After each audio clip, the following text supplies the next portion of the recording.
कराची नाज़रीन हेडलाइंस के अहम खबरूं। Chairman joint chief of staff committee general Nadeem Raza पारां ईरान जो दौरो कयो वियो आहे। ISPR मूजिब दौरे दौरान जनरल नदीम रज़ा ईरानी सदर सां मुलाक़ात कई आहे। मुलाक़ात दौरान सिक्योरिटी सूरत हाल ऐं ॿियनि अहम मामलनि ते ॻाल्हियूं कई वयूं आहिनि। मुलाक़ात में सिक्योरिटी ऐं दिफ़ाई सहकार खे हथी जड़ ते इतफ़ाक़ कयो वियो। जनरल नदीम रज़ा ईरान जे बचाव वारे वज़ीर, ईरानी नेवी ऐं हवाई फ़ौज जे सरबराहनि सां बि मुलाक़ातूं कयूं। मुलाक़ात में गॾियल सहकार ऐं फ़ौजी राब्ता कमेटी वारी ज़रूरत ते ज़ोर भरियो वियो। हिकु भेरो ॿीहर अव्हांखे आगाह कंदा हलूं। Chairman joint chief of staff committee general Nadeem Raza पारां ईरान जो दौरो कयो वियो आहे। ISPR मूजिब दौरे दौरान जनरल नदीम रज़ा ईरानी सदर सां मुलाक़ात कई आहे। मुलाक़ात दौरान सिक्योरिटी सूरत हाल ऐं ॿियनि अहम मामलनि ते ॻाल्हियूं कई वयूं आहिनि।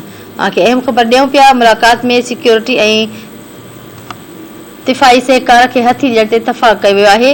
जनरल नदीम रज़ा ईरान जे बचाव वारे वज़ीर, ईरानी नेवी ऐं हवाई फ़ौज जे सरबराहनि सां बि मुलाक़ातूं कयूं आहिनि।